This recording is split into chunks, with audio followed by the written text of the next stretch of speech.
Happy Tuesday. I don't know if it's a glorious Tuesday. It's more of one of those what the fuck Tuesdays.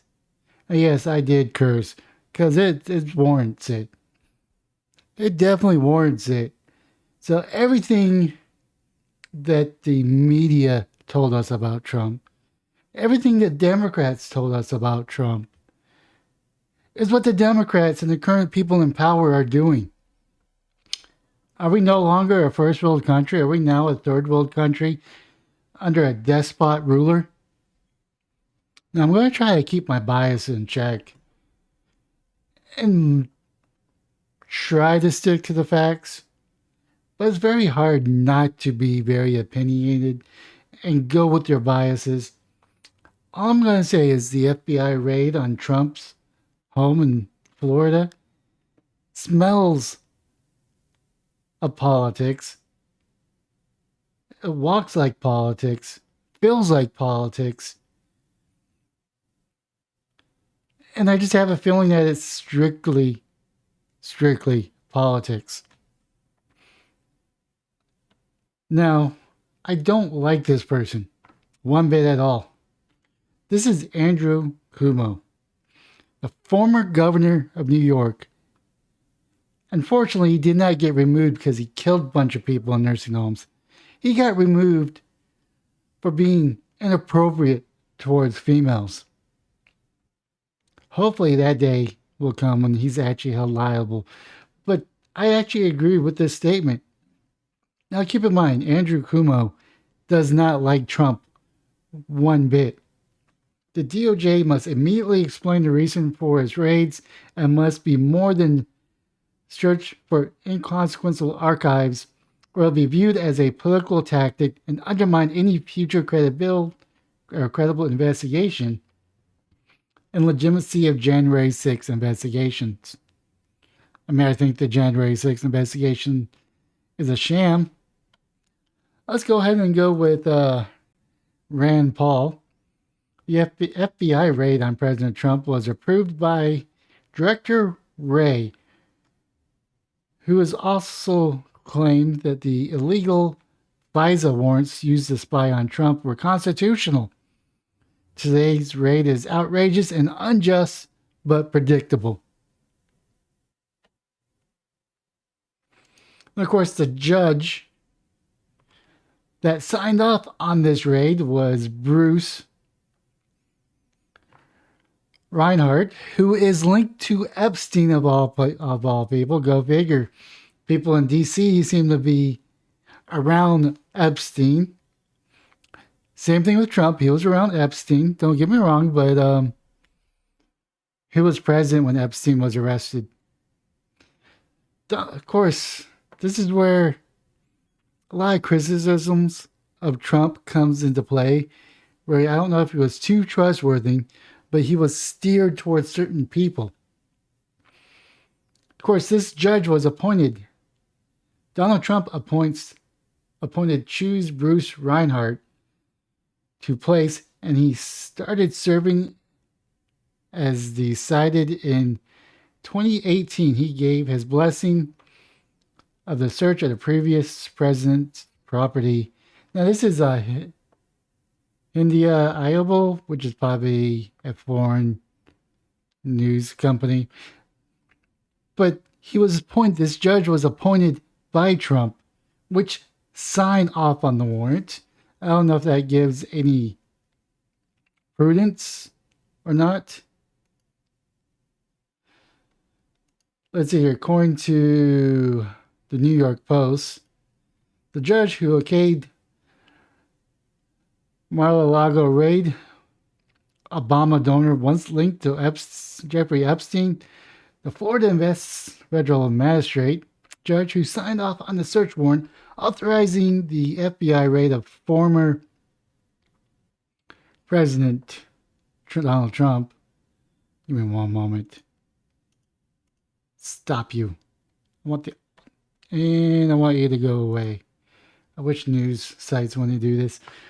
But yeah, the former President Donald Trump Mar-a-Lago resorts donated to Barack Obama's 2008 presidential campaign months after he left local U.S. Attorney's Office to rep employees of convicted pedophile Jeffrey Epstein, who had received immunity in a long run of sex trafficking investigations of the financier.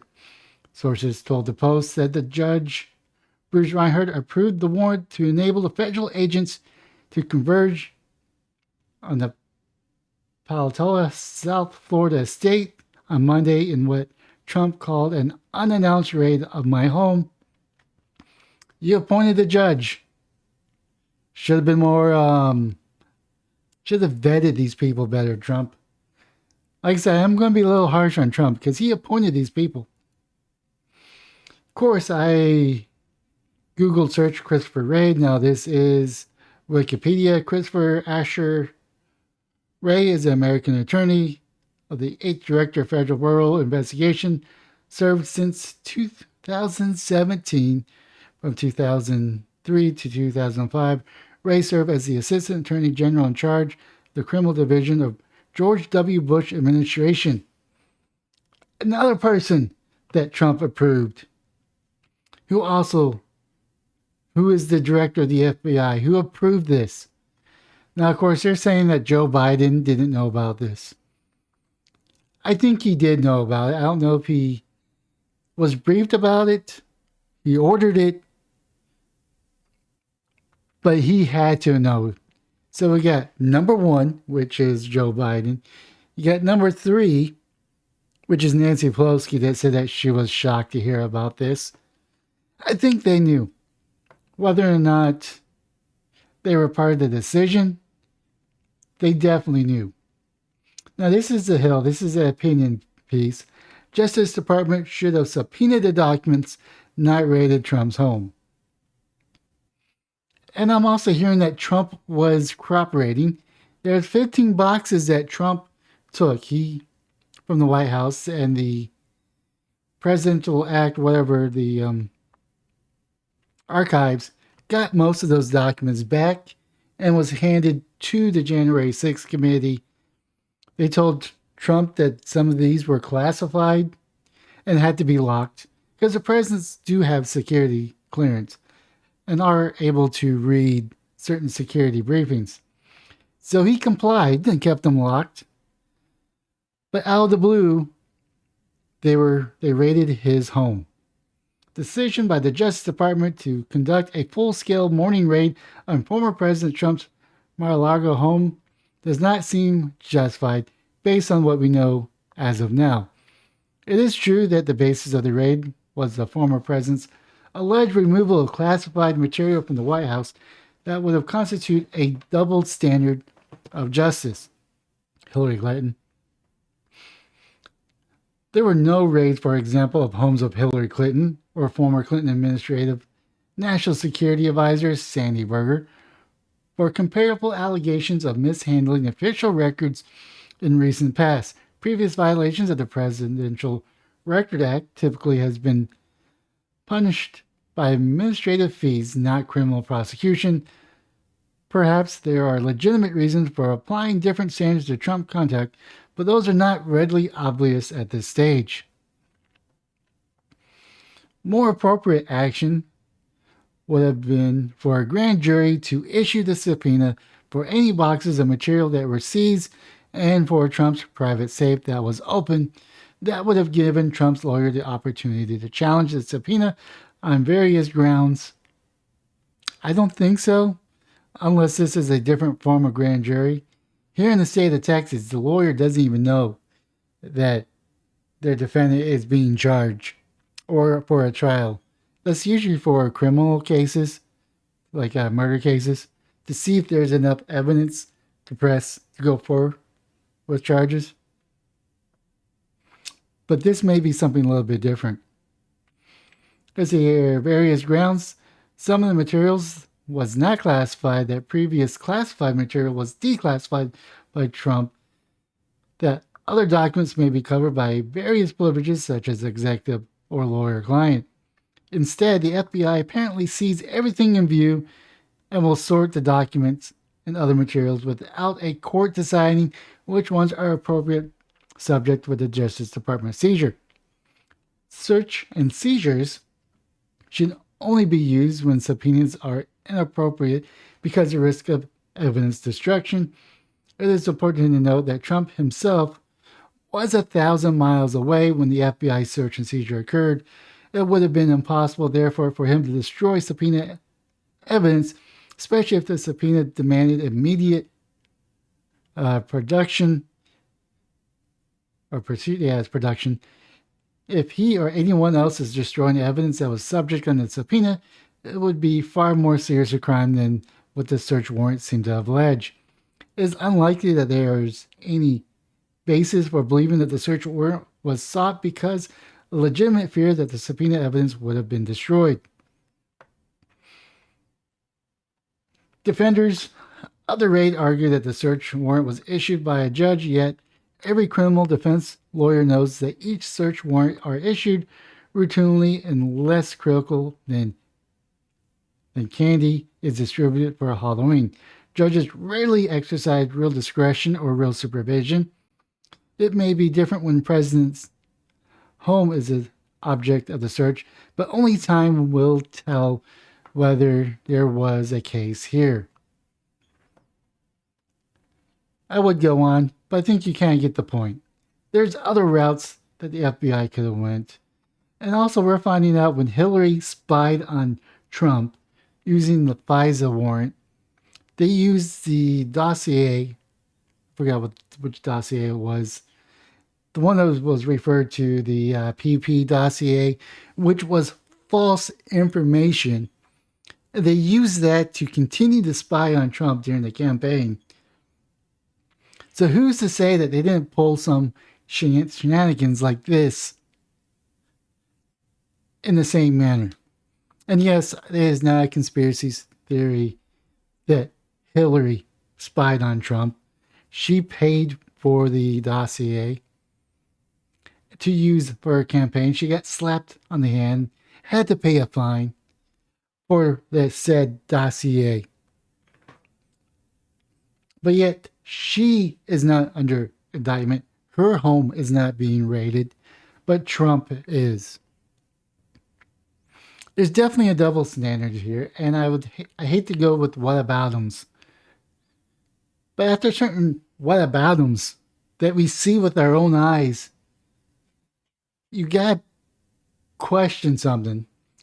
So you have Hunter Biden, the son of the president, that can't go a week without an incident, whether he is smoking crack, taking pictures of his wee-wee, or whatnot. But yet, he's not getting raided. Something smells. And I don't want my biases to be triggered like this, but they are being triggered because it seems like it's only in one direction. It seems like it's only in one direction. And I don't see how it cannot be political. This has to be a political hit job. I think this is a hit job, not just towards Trump, but towards the people he endorsed. Now, the people he endorsed will have to answer for Trump's actions or non-actions. It gives them the questions, kind of like when Tulsi was went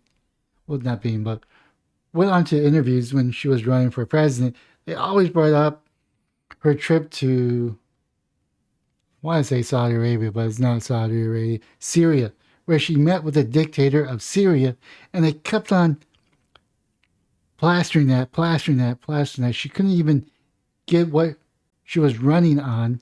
That's how the media plays cover, by the way. If they don't like you, they'll ask questions, the same question, every single time or every single show. And if they like you, they would let you speak on the policies you want to run on. Or they'll just constantly negatively talk about you, and then you win primaries. And the next thing you know, Trump's your president. This is definitely a misstep from the Democrats. This is definitely a misstep from the Attorney General. Maybe the attorney general was a little butthurt because he didn't get appointed to the Supreme Court because it was an election year, and Obama appointed Marlon Garland, and I think it was Lindsey Graham or Mitch McConnell would not let the vote go ahead, which robbed Obama of one of his coin appointees. Now, looking back at that, I think we dodged a bullet with him.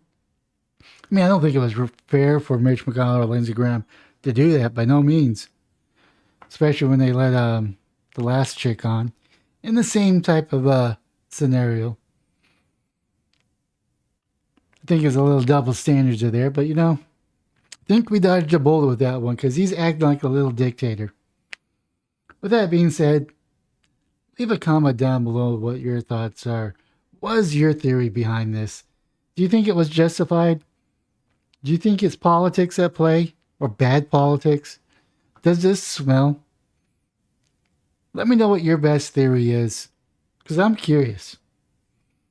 Smash the like and subscribe button on any and all platforms or just the platform you're currently watching. But most importantly, have yourself a wonderful day, morning, or evening.